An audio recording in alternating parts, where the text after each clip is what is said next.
பாராட்டுவதில் சொல்கிறார் தமிழ்நாட்டின் தந்தை அப்படின்னு சொல்லி. இவருடைய இன்ஸ்பிரேஷன் தான் மாப்பூச்சியில் தமிழரசு கழகம் தொடங்கி தமிழ்நாட்டு எல்லையை மீட்டார், தமிழ்நாடுன்னு பேர் வச்சார், இதெல்லாம் போராடினார்.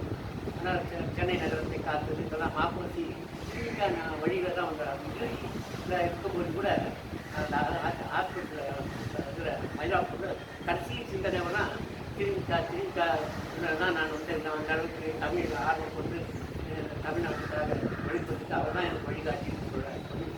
ஆனால் இந்த தமிழ்நாட்டில் எல்லாம் மறந்து திருவிக்கா பிறந்த நாள் அதிகமாக எங்கேயுமே நிகழ்ச்சிக்கிறேன். இந்த திருவிக்கா பூங்காவை கூட ஐயா அந்த பொதுவான முத்தாமி கவிஞர் சொன்ன மாதிரி பெரிய போர்டெல்லாம் வச்சுருந்தோம். ஆமாம், இவங்க பஞ்சாயத்து கூட அந்த வச்சு இப்போ போர்டே காணும். திருவிக்கா பூங்கா அந்த போர்டே காணும். அது ஒரு பெரிய போர்டு வைட் பண்ணி எடுத்து வைக்கணும். நீங்கள் வந்து அதுக்கு ஏற்பாடு கேட்டு போட்ட போய் முன்னாள் போர்டு எழுதி வச்சுருந்த போய் சொல்லலாம்.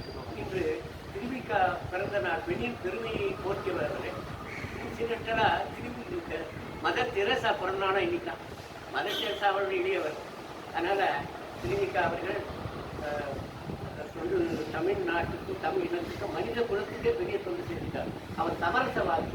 சமரசம் ராமலிங்கர் சூழலுக்கு மூடியிருக்கார். அவர் முதல்ல ராமலிங்கரை எதிர்த்தவர். கங்கை வேற்பிள்ளையை சேர்த்து கொண்டு ஆரம்ப நாவல் வழியில் எதிர்த்தார், மாணவர் படுத்தார். அதுக்கப்புறம் அவர் அதுக்கு சாட்சி சொல்ல போய் கோர்ட்டில் அவர் படிப்பே எஸ்எல்சியோட முடிச்சார். ராயப்பேட்டை வெளிவர்கள் சொல்லுவாங்க.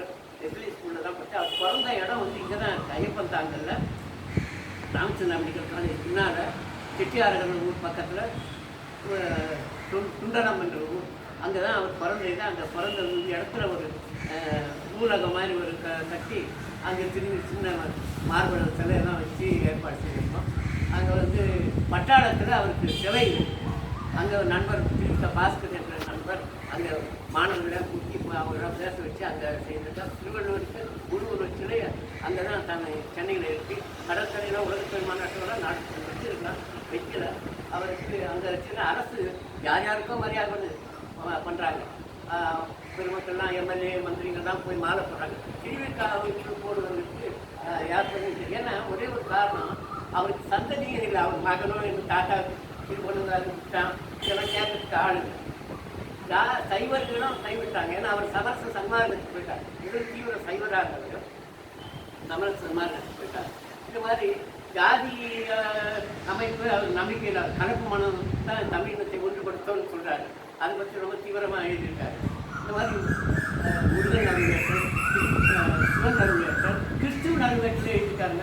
கிறிஸ்துவ நறுவேற்றல், கிறிஸ்துவ மொழி குரல்னு திருவிக்கா அந்த மாதிரி பெரிய சமரச ஞானி. அவர் வாழ்க்கை குறிப்பு 1000 பக்கத்துக்கு மேலே எழுதியிருக்கார். அதெல்லாம் நம்ம வாழ்க்கைக்கு அவர் படிக்கணும். எனவே நான் ரொம்ப நேரம் பொதுவான முன்சாமி அவர்கள் இதை எடுத்து என்னால் முடியவில்லை. முன்னெல்லாம் நிறைய நடத்திருக்கோம் நாங்கள் இணைந்து. இப்போது அவர் இயற்கையினால தான் இது நடக்கின்ற அவருக்கு என்னுடைய உடனடியாக நன்றியை தெரிவித்துக் கொள்கிறேன். வாழ்க.